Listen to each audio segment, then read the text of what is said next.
ಗೊತ್ತಿರುವಂಥ ಕ್ಷೇತ್ರ.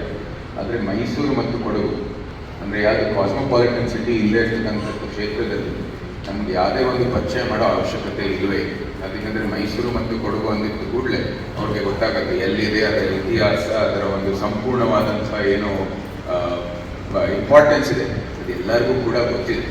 ಅಂಥ ಒಂದು ಕ್ಷೇತ್ರ ಪ್ರತಿನಿಧಿಸುವಂಥದ್ದು ನಿಜಕ್ಕೂ ಅದಕ್ಕಿಂತ ದೊಡ್ಡ ಒಂದು ಪುಣ್ಯ ಇಲ್ಲ ಅಂತ ನಾನು ಭಾವಿಸ್ತೀನಿ. ಆ ಕ್ಷೇತ್ರದ ಒಂದು ಎರಡು ಡಿಸ್ಟ್ರಿಕ್ಟ್ ಒಂದು ಏನು ಹಿರಿಯರಿದ್ದಾರೆ, ಪೂರ್ವಜರು ಇದ್ದಾರೆ, ಅವರು ಆ ಕ್ಷೇತ್ರಕ್ಕೆ ಹೆಸರು ಕೊಟ್ಟಿರ್ತಕ್ಕಂಥ ಏನು ಪೂರ್ವಜರು ಇದ್ದಾರೆ, ನಾವು ಯಾವತ್ತೂ ಸಹ ಅವ್ರಿಗೆ ಚಿರಋಣಿ ಇರ್ತೀವಿ.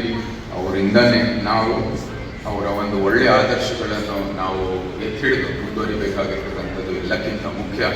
ಅದಕ್ಕಾಗಿ ಇಂಥ ಪುಸ್ತಕಗಳು ಅತ್ಯಂತ ಅವಶ್ಯಕವಾದದ್ದು. ಅದಕ್ಕಾಗಿ ಮತ್ತೊಮ್ಮೆ ನಾನು ಸೋಮಯ್ಯ ಅವರಿಗೆ ನಾನು ವಿನಂತಿ ಮಾಡ್ತೀನಿ, ಮೈಸೂರಲ್ಲೂ ಕೂಡ ನಮಗೆ ಒಂದು ಸಮಸ್ಯೆ ಆಗಿರೋದು ನಮ್ಮ ಪೂರ್ತಿ ಇತಿಹಾಸ ಇಲ್ಲ. ಮೈಸೂರು ಇತಿಹಾಸ ಅಂದರೆ ಮೈಸೂರಿಗೆ ನಿರ್ದಿಷ್ಟವಾಗಿ ಯಾವುದು ವಿಕ್ರಮ್ ಸಂಪತ್ ಅವರು ಬರೆದಿರುವಂಥದ್ದು ಪುಸ್ತಕ ಇದೆ, ಇತ್ಯಾದಿ ಎಲ್ಲ ಇದೆ. ಆದರೆ ಮೈಸೂರದೇ ಆದಂಥ ಒಂದು ಇತಿಹಾಸ ಇಲ್ಲ.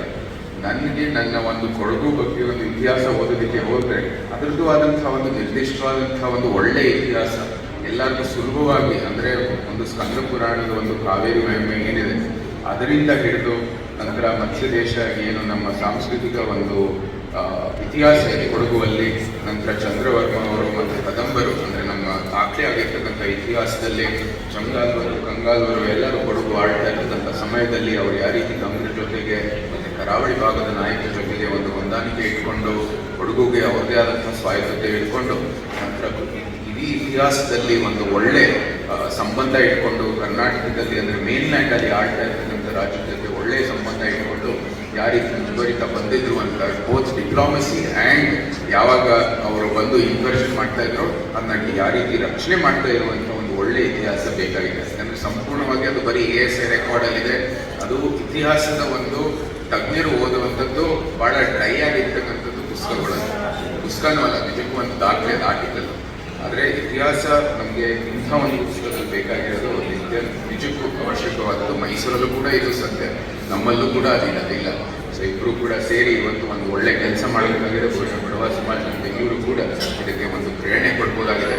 ಯಾಕಂದರೆ ಅಷ್ಟೊಂದು ಅದ್ಭುತವಾದಂಥ ಇತಿಹಾಸ ಆಧುನಿಕ ಕಾಲದಲ್ಲಿ ಇರ್ಬೋದು, ಶ್ರೀ ಕರಿಯಪ್ಪನವರಿರ್ಬೋದು ಮತ್ತು ರಸ್ತೆ ಪುಸ್ತಕದಲ್ಲಿ ಸಂಗ್ರಹಿಸಿರುವಂಥದ್ದು ಇಡೀ ಒಂದು ಏನು ಭಾರತದ ಸಶಸ್ತ್ರ ಸೇನಾಪಡೆಯಲ್ಲಿ ಕೊಡುಗೆ ನೀಡಿರುವಂಥದ್ದು ಅನೇಕರ ಬಗ್ಗೆ ಇವತ್ತು ದಾಖಲೆ ಆಗಿದೆ.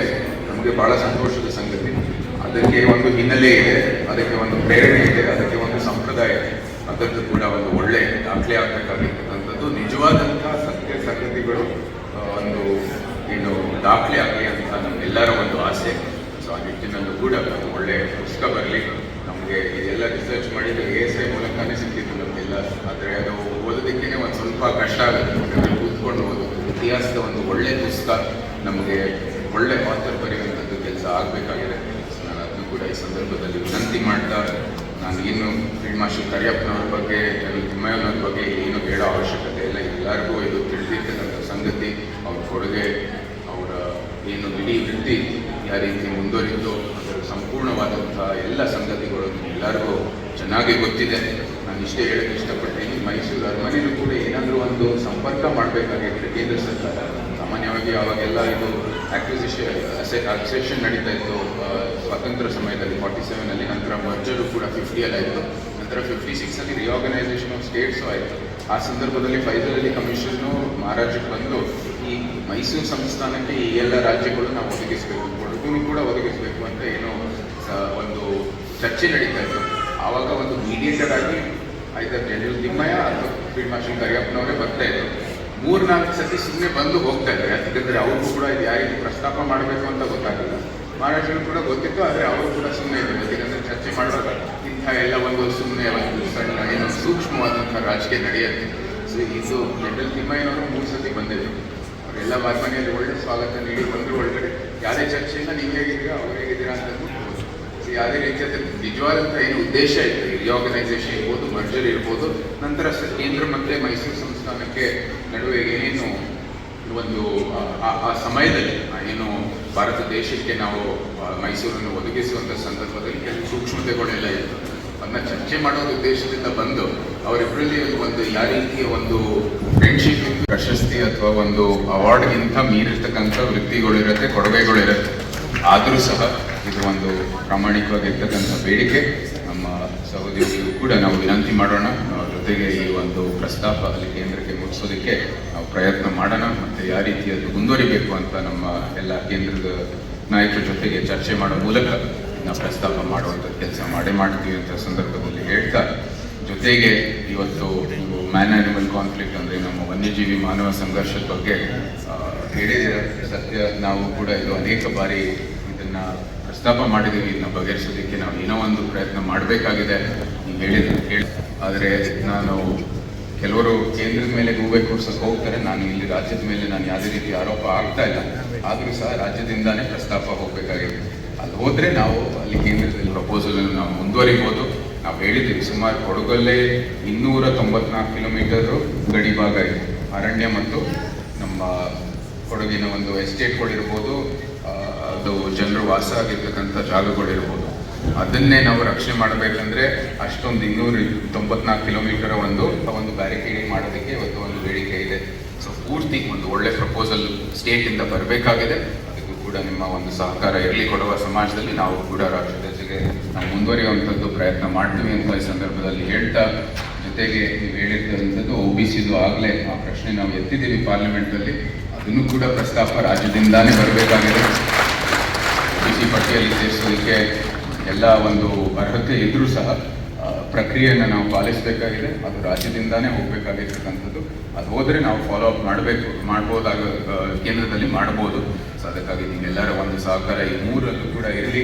ಕೊನೆಯದಾಗಿ ಕೂಡ ಏನಿದೆ ಅದು ನಮ್ಮ ದಕ್ಷಿಣ ಕಾಶಿ ಅಂತ ನಾವು ನೋಡ್ತೀವಿ.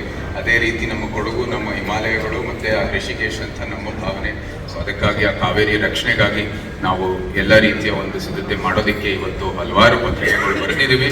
ಮತ್ತು ಕೇಂದ್ರದ ಕೂಡ ಅದಕ್ಕೆ ಬೆಂಬಲ ಇದೆ ಅಂತ ನಮ್ಮ ಭಾವನೆ. ಬರ ದಿನಗಳಲ್ಲಿ ಅದು ಯಾವ ರೀತಿ ರೂಪಿಸಬೇಕು ಅಂತ ನೋಡೋಣ. ಮತ್ತು ಎಲ್ಲ ನದಿಗಳ ರಕ್ಷಣೆಗಾಗಿ ಇವತ್ತು ಭಾರತ ಸರ್ಕಾರ ನಿಂತಿದೆ ಅಂತ ನಮ್ಮ ಒಂದು ಒಳ್ಳೆ ಒಂದು ಮೂವ್ಮೆಂಟ್ ಇದೆ. ಮತ್ತು ನಿಮ್ಗೆ ಗೊತ್ತಿರೋ ಹಾಗೆ ನಮ್ಮ ಕಲ್ಚರಲಿಸಮು ಮತ್ತು ನದಿಗಳು ಇರುವಂಥ ಸಂಬಂಧ ಕೇಂದ್ರಕ್ಕೆ ಚೆನ್ನಾಗೇ ಗೊತ್ತಿದೆ. ಸೊ ಅದಕ್ಕಾಗಿ ಅದರ ರಕ್ಷಣೆಗಾಗಿ ನಾವು ಕೆಲಸ ಮಾಡ್ತೀವಿ ಅಂತ ಈ ಸಂದರ್ಭದಲ್ಲಿ ಹೇಳ್ತಾ, ಕೊನೆಯದಾಗಿ ನಾನು ಜಾಸ್ತಿ ಮಾತಾಡಕ್ಕೆ ಹೋಗಲ್ಲ. ಇವತ್ತು ನಾನು ಈ ವೇದಿಕೆಯಲ್ಲಿ ನಿಂತು ನಿಮ್ಮ ಒಂದು ಸಮುದಾಯದ ಹಿರಿಯರು, ಪೂರ್ವಜರು ನೀಡಿರ್ತಕ್ಕಂಥ ಕೊಡುಗೆ ಮತ್ತು ನಮ್ಮ ಪೂರ್ವಜರು ಒಂದು ಹೊಂದಾಣಿಕೆಯಿಂದಾನೇ ಆಗಿರ್ತಕ್ಕಂಥದ್ದು. ಅವತ್ತು ಪೂಜ್ಯ ಮಹಾರಾಜರು ಈ ಒಂದು ಜಾಗ ಹರಿಯಪ್ಪನವ್ರಿಗೆ ನೀಡುವಂಥ ಸಂದರ್ಭದಲ್ಲಿ ಅವರೇ ಹೇಳಿದ್ರು, ಇಲ್ಲ ಬೇಡ, ಅದು ಕೊಡವ ಸಮಾಜಕ್ಕೆ ಕೊಡಿ ಅಂತ. ಅದೇ ಇವತ್ತು ಬಹಳ ಅವರು ಇಬ್ಬರು ನೋಡಿದ್ರೆ ಬಹಳ ಸಂತೋಷದಿಂದ ಇವತ್ತು ಹೇಳ್ತಾ ಇದ್ರು, ಈ ಕೊಡವ ಸಮಾಜ ಏನು ಬೆಂಗಳೂರಲ್ಲಿ ಎಷ್ಟು ಮಟ್ಟಿಗೆ ಬೆಳೆದಿದೆ, ಎಲ್ಲಕ್ಕಿಂತ ಮುಖ್ಯವಾಗಿ ಈ ಸಮುದಾಯಕ್ಕೆ ಎಷ್ಟು ರೀತಿ ಸಹಾಯ ಆಗ್ತಾ ಇದೆ, ಒಳ್ಳೆ ಒಂದು ಕಾರ್ಯಕ್ರಮಕ್ಕೆ, ಚಟುವಟಿಕೆಗಳಿಗೆ ಇದು ಯಾವ ರೀತಿ ಉಪಯೋಗಿಸಲಾಗ್ತಾ ಇದೆ, ಅದು ನಿಜಕ್ಕೂ ಯಾರಿಗೂ ಕೂಡ ಸಂತೋಷ ಅಂತ ಈ ಸಂದರ್ಭದಲ್ಲಿ ನಾನು ಹೇಳಕ್ಕೆ ಇಷ್ಟಪಡ್ತೀನಿ. ಜೊತೆಗೆ ಹೊಸ ಒಂದು ಇನ್ನು ಜಾಗನೂ ಕೂಡ ಸಿಕ್ಕಿದೆ, ಅಲ್ಲೂ ಕೂಡ ಹೋಗೋಕ್ಕೆ ನಮಗೆ ಒಂದು